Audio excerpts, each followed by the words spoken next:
Now it was time for healing.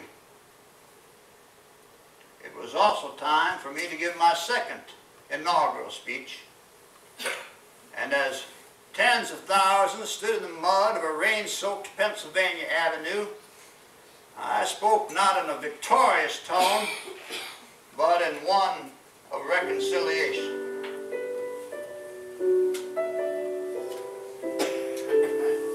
Both parties deprecated war. One would make war rather than let the nation survive. The other would accept war rather than let it perish.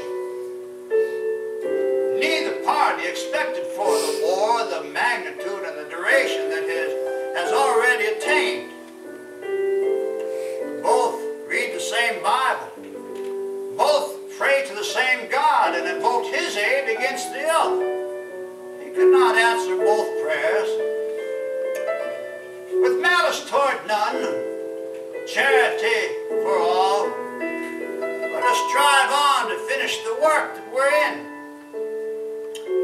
Bind up the nation's wounds, and to care for him who shall have borne the battle, and for his widow and his orphan, and to do all to attain and cherish a just and lasting peace amongst ourselves and with all nations.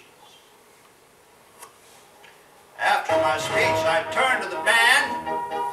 I asked them to play one of my favorite songs, Dixie.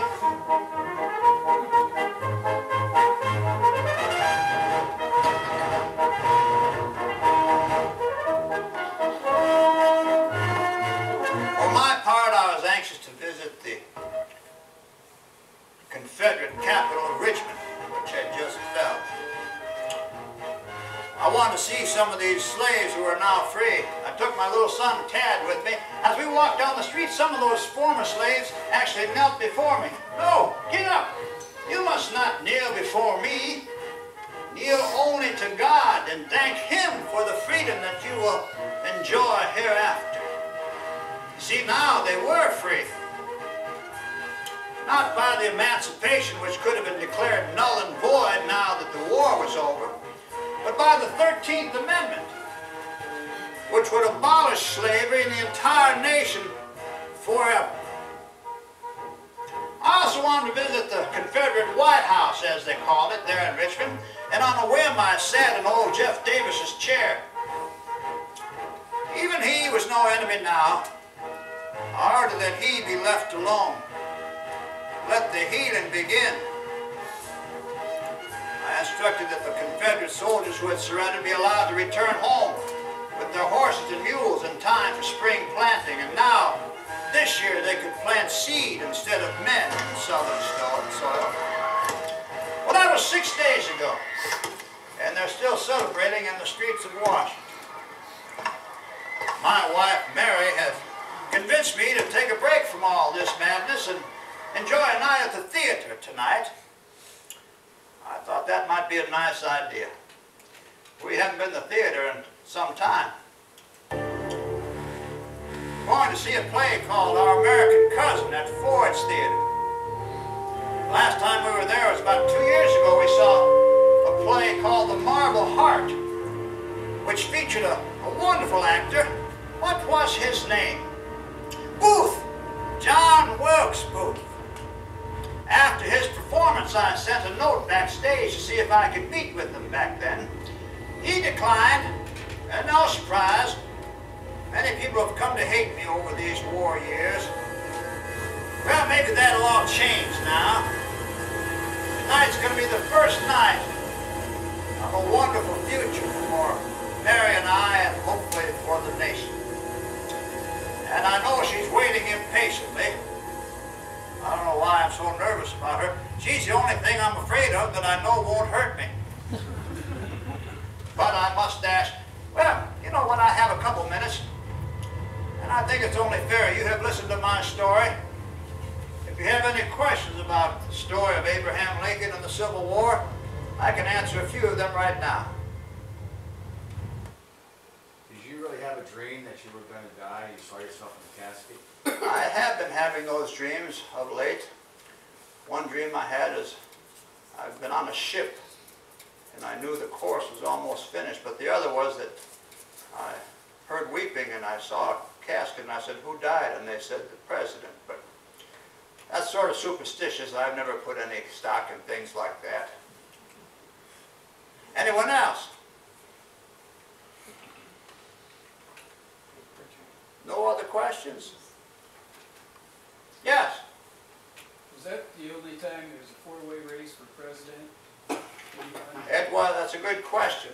That was exactly the only reason I won, is because it was split four ways. And not by unknown people. These were all established politicians. And the fact that the South was actually had two candidates of their own and the North had two candidates of their own. So that's exactly right. That's the only time that ever happens, the only time that it would be possible for a sucker like me to be president. Anyone else? Well, then I think I'll enjoy this night. You know, it's kind of funny you mentioned the dream, because each night when I'm done at the office, my White House bodyguard and I have sort of a ritual. We salute each other and I say, "Good night, Mr. Crook." But tonight, for some strange reason, we saluted and I said, "Goodbye, Mr. Crook." Isn't that odd? Well, I guess then it is goodbye.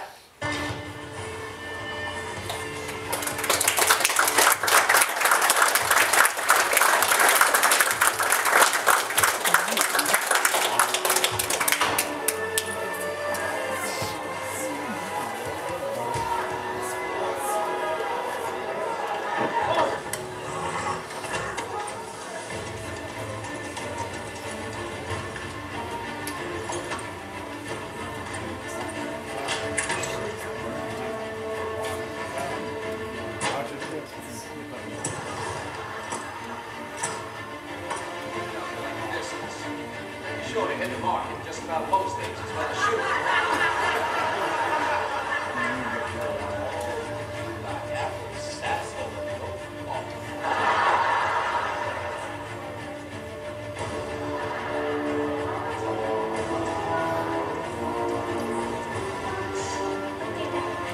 Oh, that's why I was in here.